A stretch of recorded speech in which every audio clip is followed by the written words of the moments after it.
Sedekah subuh, kenapa saya berkata sedekah subuh? Bukan berarti tidak boleh sedekah di waktu yang lain. Semua sedekah boleh di setiap waktu dan setiap saat, hari Jumat maupun selain hari Jumat. Tapi sedekah subuh itu termasuk sedekah yang terbaik. Kenapa? Bukan kata saya, tapi kata Rasulullah sallallahu alaihi wasallam. Setiap waktu subuh Allah turunkan malaikat, tugasnya mendoakan orang yang bersedekah subuh hari. Allahumma a'ti munfiqan khalafa. Ya Allah, ganti yang lebih baik bagi orang yang infak di subuh hari.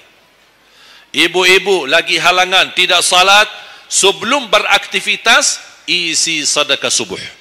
Anda tidak usah susah-susah mencari anak yatim dan orang miskin di subuh hari. Mulai hari ini masing-masing bikin kotak amal atau botol atau kaleng, simpan di rumah. Setiap habis salat subuh sebelum beraktivitas isi sedekahnya. Apalagi kalau sedekah itu disertai doa. Begitu Anda sedekah, sebutkan hajatmu. Ya Allah, dengan berkah sedekah ini, ya Allah, saya ingin nikah. Mudahkan jodoh. Nikah lagi juga boleh doa, tidak apa-apa.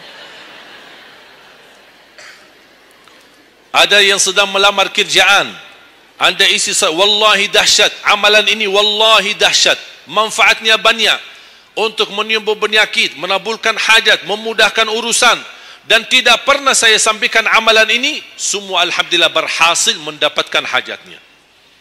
Begitu Anda isi, doa, ya Allah, dengan berkah sedekah ini mudahkan lamaran kerjaan saya. Ya Allah, dengan berkah sedekah ini mohon titipkan pahalanya untuk kedua orang tua saya. Kalau ada yang merasa dirinya suka marah, suka emosi, ya Allah, dengan berkah sedekah ini tenangkan hati dan jiwa saya agar tidak emosi lagi. Ya Allah, dengan berkah sedekah ini karuniai kepada aku anak penghafal Al-Quran. Bu, jemaah sekalian, saya berkeluarga 12 bersaudara, timnas. Dan kami memang sudah disusun satu lusin. 12 ini mempersiapkan kalau timnas kita belum mampu membawa juara, insyaAllah kami sekeluarga siap mengganti timnas. Alhamdulillah, dari saudara saya 12 ini 10 penghafal Al-Quran. Tapi orang tua saya awam. Percaya enggak? Orang tua saya bukan ulama, bukan kiai, bukan ustaz. Ayah saya belajar kelas 3 SD. Ibu saya tidak pernah masuk sekolah sama sekali. Sampai usia 40 tahun masih buta huruf, tidak bisa baca Quran. Tapi Allah berikan karunia keturunan penghafal Al-Quran. Berkat apa? Salat mereka dan sedekah mereka, termasuk doa. Itu berjuangan mereka. Alhamdulillah, sekarang ayah saya, ibu saya penghafal Al-Quran, yang jadi gurunya anaknya sendiri. Sekarang di Indonesia saya bawa 5 adik saya dan ditugaskan menjadi imam tarawih. Saya bawa mereka pindah dari Arab kemari. Ada 5. Yang perempuan sudah dinikahkan sama orang Indonesia, orang Jakarta. Dan saya dorong adik saya yang perempuan untuk menghafalkan suaminya biar jadi penghafal Quran. Yang 4 laki-laki, ada yang 2 bawa istrinya masing-masing dari Arab, yang 2 lagi saya nikahkan di Indonesia sama orang Indonesia. Ada 1 sama orang Sunda, 1 sama orang Lombok. Jangan khawatir Bu, masih ada lagi, masih ada lagi. Bahkan saya dorong adik-adik saya semua wajib nikah 4. Masing-masing 4 istri. Kenapa? Supaya banyak keturunan. Kalau bisa setiap satu istri 12, satu lusin. Masya Allah, luar biasa. Mengapa? Karena kita punya perjuangan yang masih panjang. Cita-cita saya mencetak 1 juta penghafal Al-Quran di Indonesia. Ketika saya datangkan adik saya tugaskan sama mereka dan tegas. Kalau kalian datang hanya mau berhiburan, pulang. Kalian di sini untuk bersama-sama memperjuangkan untuk mencetak 1 juta penghafal Al-Quran. Dan alhamdulillah program ini sudah jalan. Dan kita terus memperjuangkan. Dan saya harap semua jamaah insyaAllah berkenan terlibat dalam program ini. Cita-cita saya, semua masjid se-Indonesia insyaAllah diimami imam penghafal Al-Quran 30 juz. Bahkan lebih hebat lagi cita-cita saya, insyaAllah saya yakin akan terjadi.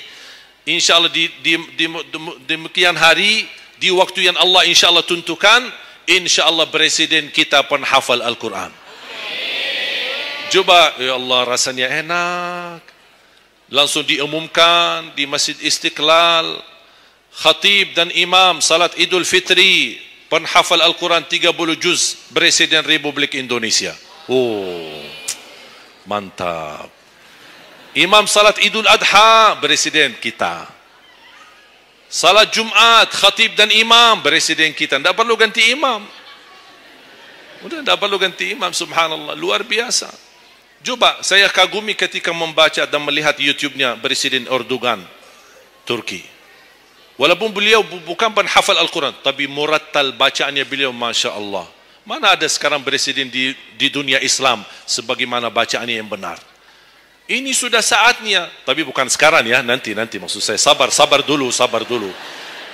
Nanti jadi kacau nanti, semua, sabar dulu. Insya Allah ada waktunya, insya Allah. Mulai dari sekarang kita ayo bersama-sama mempersiapkan untuk kalau anda gagal menjadi penghafal Al-Quran, jangan gagal anakmu, cucumu, generasi yang ini semua. Kita melihat, saya bangga, kenapa saya semangat untuk mencetak 1 juta penghafal Al-Quran? Itu berkatnya acara Hafiz Indonesia. Nonton kan acara Hafiz Indonesia? Nangis ya? Alhamdulillah. Habis tisu kan? Tahu enggak salah satu karunia Allah untuk Indonesia? Ada teman saya berusaha punya TV di Arab. Beliau ingin membuka dan membuat acara Hafiz Indonesia versi Arab. Tapi gagal. Kenapa? Karena tidak menemukan jumlah yang banyak penghafal Al-Quran di bawah usia 10 tahun. Hanya Indonesia saja. Malaysia kalah, Indonesia saja. Di bawah 10 tahun. Dan sayang sekali memang anda yang nonton acara Hafiz Indonesia, anda nonton acara yang sudah jadi.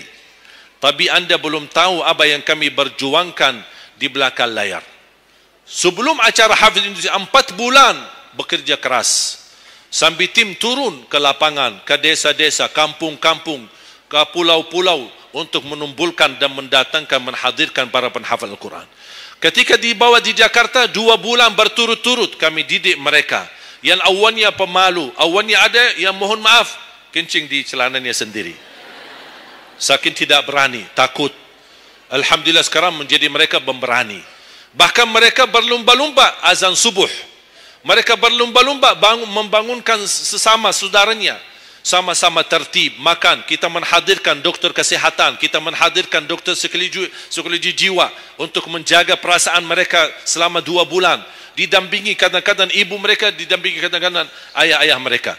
Dan semua rata-rata sepakat orang tua mereka tidak pernah kami merasakan bangga memiliki anak sebagaimana kami melihat perjuangannya di Hafiz Indonesia. Dan alhamdulillah begitu selesai acara Hafiz Indonesia, kami tidak tinggalkan mereka.